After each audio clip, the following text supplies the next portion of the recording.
울릉도와 독도는 일본 땅이 아니다. 우리가 모르는 사이 계속해서 독도를 노리고 있는 일본.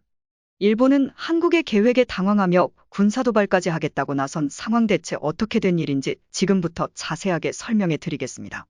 최근 한국을 뜨겁게 달군 이 사건은 독도.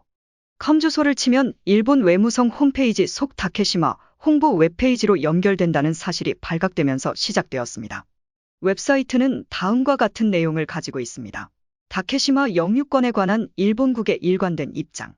다케시마는 역사적 사실에 비추어도 또한 국제법상으로도 분명히 일본국 고유의 영토입니다.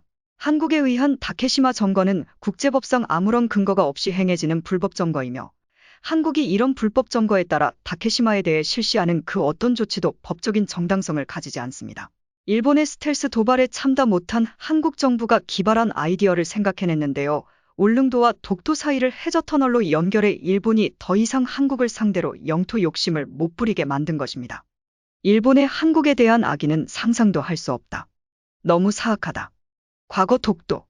컴 주소는 한국어로 된 한국 독도 소개 홈페이지로 연결되었지만 정확한 시점은 모르지만 어느새인가 일본 외무성 페이지로 연결이 바뀐 것이죠. 네티즌들은 이 사건을 심각하게 바라보고 사건 조사에 들어갔는데요.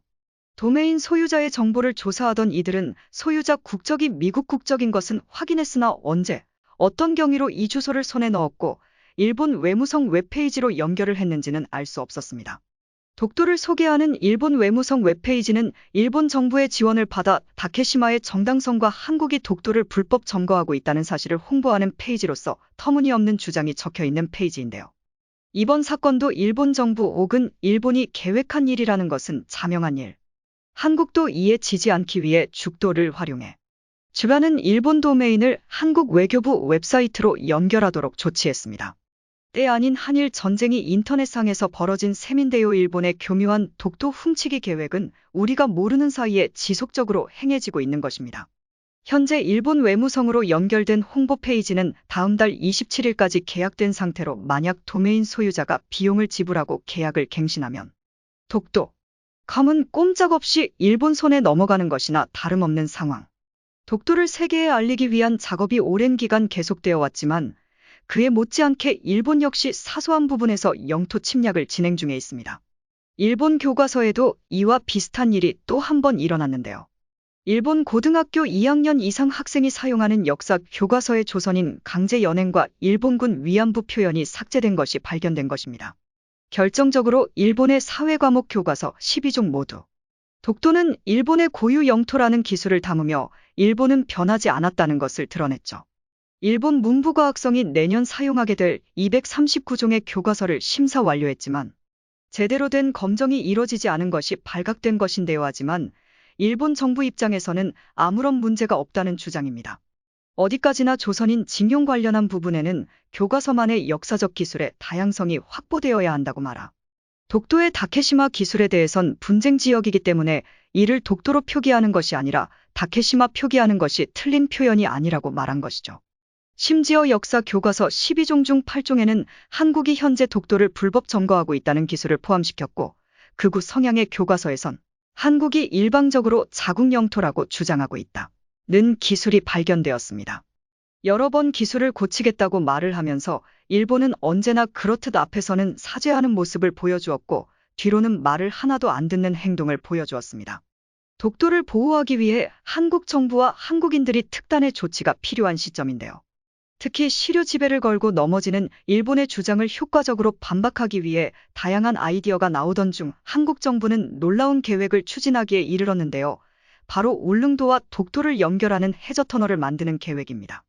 그동안 독도는 우리 땅이라는 이야기를 했어도 실제 독도를 찾아가거나 이를 둘러보는 일은 쉬운 일이 아니었습니다. 하물며 독도에서 사는 것은 쉬운 일은 아니었죠. 이를 일본은 끊임없이 걸고 넘어진 것이었습니다.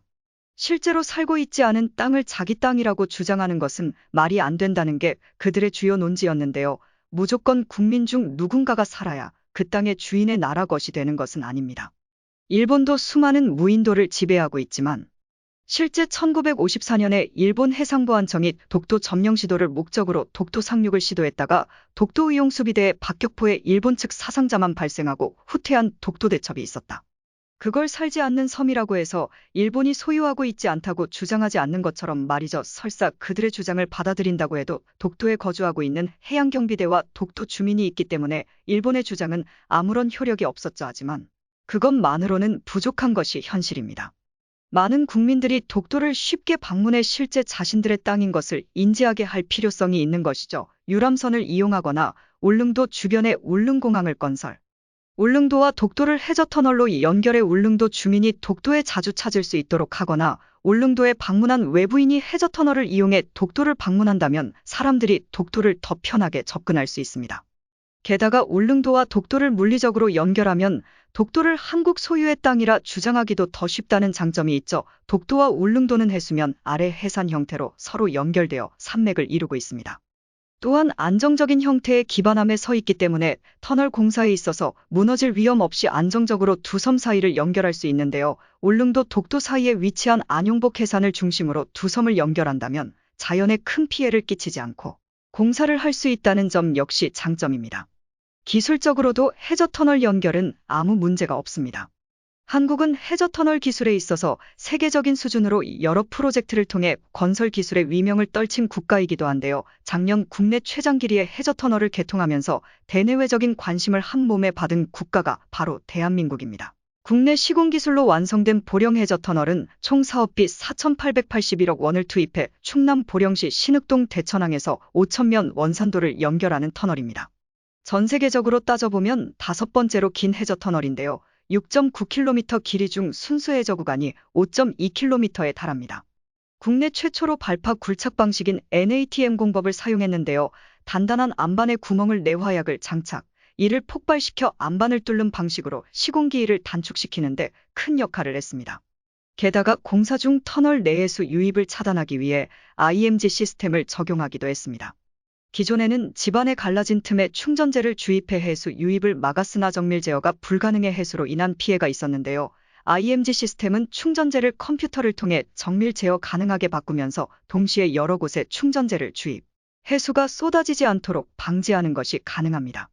이 기술을 본 해외 건설업계는 한국을 보며 해저터널 착굴의 기술 혁신을 이루었다는 평가를 줄 정도였죠. 이와 더불어 현재 정부가 설치하고 있는 울릉도 사동항을 군사기지 거점으로 만든다면 군 병력까지 울릉도에서 운용할 수 있어 설사 일본이 함대나 잠수함을 통해 도발을 하더라도 바로 울릉도에서 독도까지 한다름에 군대를 출격할 수 있다는 장점도 있습니다. 해저터널을 이용해 군사들을 울릉도에서 바로 독도로 보낸다면 현재 독도를 지키고 있는 해양경비대 분들 외에 빠르게 군을 배치할 수 있어 일본의 도발은 물론 다른 세력의 공격에도 재빠르게 대응할 수 있습니다. 정부는 기술적, 현실적 논의를 거친 뒤 해저터널에 대한 논의에 들어간다고 하는데요. 장기 프로젝트가 될 가능성이 높은 이 터널이 완성된다면 한국은 독도를 아주 쉽게 오갈 수 있게 되는 것입니다. 이 소식을 들은 일본 정부는 당연히 반발에 나섰는데요. 해저터널을 만든다는 생각에 일본 외무성은 이 프로젝트가 실행된다면 일본은 한국을 좌시하지 않을 것이라고 밝히며 강경하게 나섰는데요. 군사적 대응까지도 고려하겠다는 반응을 보이며 해저터널에 대해 반대의 목소리를 높였습니다. 과거 일본은 한국과 한일 해저터널에 대한 논의를 하면서 한국 해저터널 기술 실력을 보았기에 한국 정부가 실제로 이 프로젝트를 성공시킬 수 있다는 확신을 가졌기 때문에 두려워한 것이죠. 실제로 일본은 과거 일제강점기 시절 울릉도와 독도를 연결하려는 시도를 했던 적이 있습니다.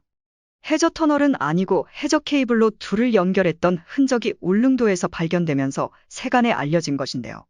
대륙 침략의 교두보를 확보하기 위해 동해와 함께 남해를 관통해 전남 거문도에서 중국 다롄까지 이어지는 해저케이블 공사를 추진했던 적이 있습니다. 이때 울릉도와 독도는 케이블 공사의 기지로 이용되었던 것이죠. 울릉도 사동리 아랫구정 마을 해안가 인근에서 일제시대 흔적이 발견되면서 일제의 만행이 알려진 것입니다. 일본은 해저 케이블 외에도 울릉도 독도를 연결하는 프로젝트를 통해 완전히 이 지역을 군사거점 지역으로 탈바꿈하려는 시도까지 했던 것으로 밝혀졌는데요.